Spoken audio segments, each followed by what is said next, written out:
Picture this for a second. It's just you, a steering wheel, and a pair of headlights piercing through the pitch-black darkness. The radio's kind of cutting out, the wind is howling against the glass, and you catch something, just a split-second blur, in your rearview mirror. Have you ever felt like you were being followed while driving on a dark, empty road? It's a primal, almost universal fear that kicks in when we're completely isolated.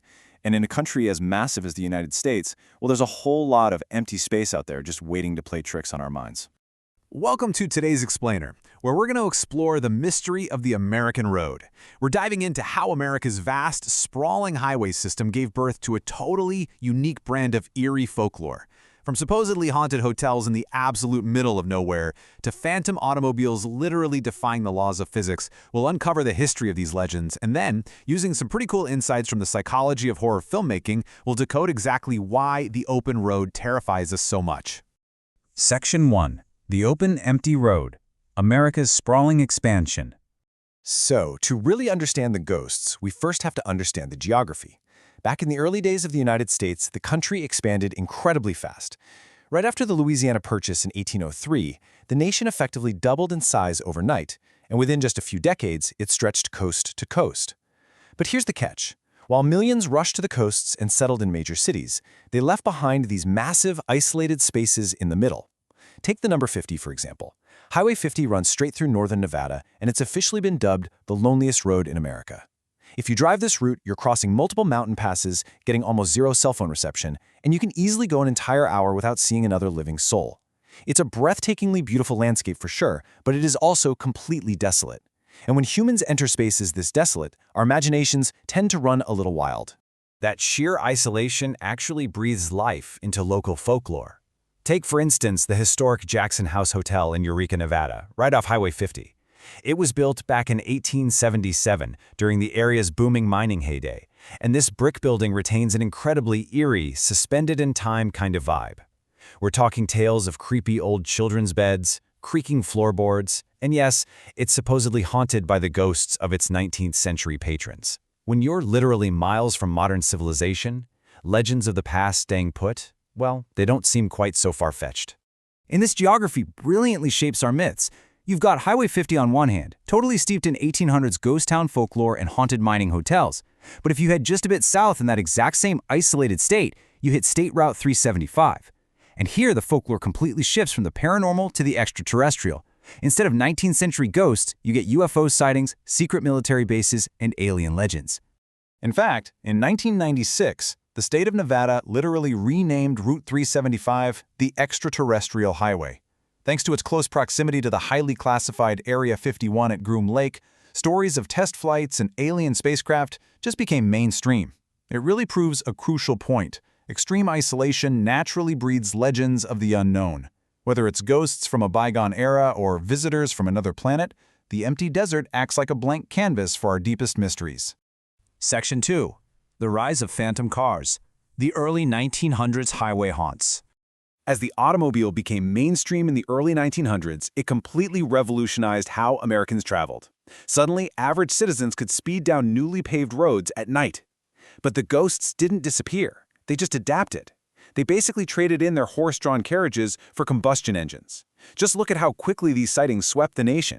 In 1905, a muffled woman in a phantom white touring car was seen driving half over the cliffs in a Pittsburgh park. By 1910, the Howard Lake Hot Rod in Minnesota was spotted flying down the highway at midnight before just vanishing into thin air. And in 1914, residents in Indiana were absolutely terrified of an off-road phantom car that would drive right into fenced-off woods and disappear. The newspapers of the time absolutely ate these stories up, and they were so incredibly dramatic. I mean, listen to this quote from the Pittsburgh Gazette-Times in 1911, describing a sighting at Devil's Bend.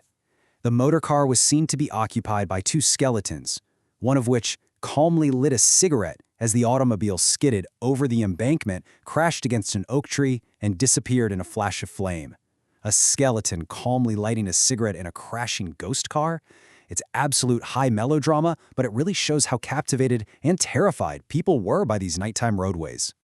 A lot of these stories actually stemmed from very real tragedies on incredibly unsafe early roads. For example, Cleveland had a notorious 10-mile stretch of brick road, ominously nicknamed the Death Strip because it claimed so many lives. In 1915, it was said to be haunted by the ghost of Carl Brown, a former test driver who died in a crash right there. His former colleagues reported being run off the road by a speeding driver who looked exactly like their deceased friend, breaking all known human speed laws in the dead of night. Section 3. The famous Ghostina, Geneva's haunted automobile. Now, what makes this 1917 story so unique is that it wasn't about a spectral car vanishing on a lonely highway. No, this was an actual, physical, tangible automobile in Geneva, New York that became the center of a massive ghost hunt. The manifestations were incredibly specific and totally bizarre. The car had to be passed from garage to garage because employees were just too terrified to stay with it overnight. Why? Because at exactly 2 a.m., the stationary car's fenders would wave, the levers would move on their own, and the throttle would quiver as if the engine was vibrating at 60 miles per hour. Witnesses even claimed to see the apparition of a big man in a heavy coat sitting in the driver's seat, right alongside a vapory white woman. Naturally, thousands of curiosity seekers flocked to see it. It even required police protection at one point. But eventually, skeptical investigators took a closer look. And what did they find?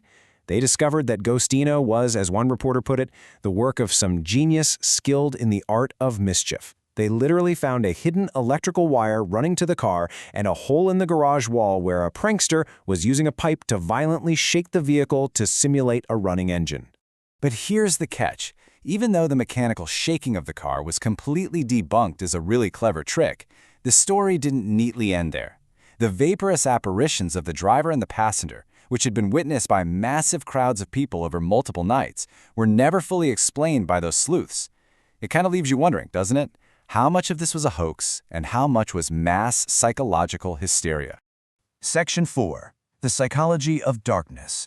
Deconstructing the Fear of the Road. Let's pivot for a second from historical folklore to the biological and psychological reasons why the open road at night naturally triggers our fight-or-flight instincts. Like, why do we so easily see skeletons in cars or ghosts in haunted hotels? To understand this, we can actually look at the science of horror filmmaking. Directors know exactly how to trigger human terror, and they use a very specific formula. Step 1, isolate the subject so there's no help coming. Step 2, restrict their vision using narrow directional lighting. Step 3, layer subtle ambient sounds to build subconscious tension. If you really think about it, driving alone at night hits every single one of these psychological triggers perfectly. Let's look at the visual aspect first. In horror films, using a flashlight in a dark space is an absolute classic technique. The beam acts like a spotlight that illuminates just a tiny fraction of the environment, but it heavily distorts faces and throws long, freaky shadows into your periphery. Car headlights do the exact same thing on a pitch-black highway. They restrict your field of vision to this narrow cone, leaving your brain to anxiously fill in the blanks of what might be lurking in the dark just beyond the light. And then, of course, there's the audio. Sound designers in horror movies use risers, those sounds that build up anticipation, and ambient layers like creaking floors and wind to keep the audience totally on edge. Well, when you're isolated in a moving vehicle, the physical world acts as its own horror sound designer. The hum of the tires on the asphalt, the whistling of the wind, a sudden pop of gravel, or a random creak in the chassis. These ambient road noises constantly put the brain on high alert. You are literally biologically primed for a jump scare. Which brings us to our final thought for this explainer. When you combine vast isolation, narrow distorted lighting, and tension-building ambient noise, you've got the absolute perfect recipe for hallucinations and fear. So I'll leave you with this. Are the ghosts of the road, the UFOs of Route 375, and those phantom cars of the 1900s truly supernatural? Or are they simply a trick of our own biology, playing out night after night in the ultimate psychological theater of the American highway? The next time you're driving alone in the dark, well, you can decide for yourself.